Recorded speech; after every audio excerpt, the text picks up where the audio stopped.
Welcome back, guys. Well, that was quite a tough game. Awesome game, Seriously, right?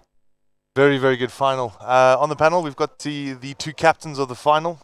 Stefan from Energy, the winning captain, and then Dimitri from Bravado, the unfortunate losing captain. But what a game, Dimitri. I mean, you guys, what a comeback right in the end there. I mean, it was amazing. Most Yeah, of the guys online were just like, geez.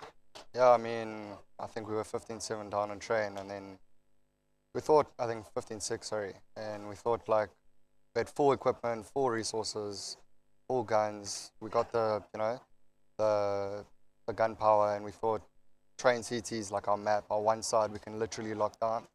And I told my team to forget about T side, forget about what it's come to, play it round for round, frag for frag, and we put in the effort. We came quite close, but fell a bit short in the end. Yeah, and Stefan, from your side, I mean, that was a very a good performance, of course. Also a bit of a surprise to most of the community. Everyone kind of expected Bravado to take this one, but you guys played a really, really good game and gave us a fantastic final as well. Yeah, well, we thought train could go either way, and it's going to be up to who's landing the frags on the day, and it was us this time. Yeah. Yeah. Before the game started, we were just discussing about the different roles and how the teams are going to manage the map perspective. You know, as a CT, as a T, how are you going to place yourselves? The utility you choose, the weapons you choose, and we made a couple of comments saying that the double AWP will come into play, and it did. As a you guys as CT, I think held a double AWP there for some time. Did you find that at any point that you would recognize the double AWP? Did you know that there was a double AWP in play, or did you only have that knowledge once you had already breached the site? And then at that point, what did you guys think of when you came out into the site? You realized there's a double AWP. Did obviously your smoke placements must have been imperative to that, and because there were a few gaps here and there with the smokes, and it did allow for the AWPs to have maximum damage.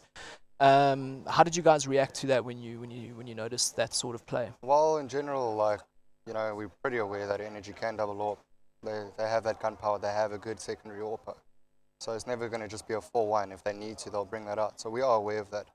And we picked it up early on as terrorists. So we kind of opted to change out our smoke plays and position them differently so we could kind of push the AWPers away.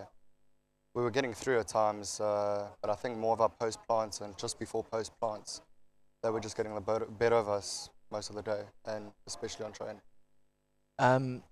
I was thinking from both perspectives. I'm going to ask from your perspective, maybe. The round started pulling away. I mean, when it came down to, I'm trying to think, the first 3 rounds were over, then going into the 4th, once you lost that bye round, was there a point where you were like, at what point did you think, okay, we need to pull back a bit, this isn't what we're doing is not working, and then obviously the score carried on pulling away up until 12-3. So my question is, for those out there that are looking and listening and trying to understand what you guys are going through at that point, and I'm going to ask you the same thing, but at that point, what do you do and what do you say and how do you feel when trying to pull your team back to say, guys, we need to kind of think of something out the box now. What we're doing is not working. Maybe we're coming close, but we're just not closing. How do you overcome that? I think, like, a lot of it has to come down who's performing on the day individually. Their top frackers, our top frackers.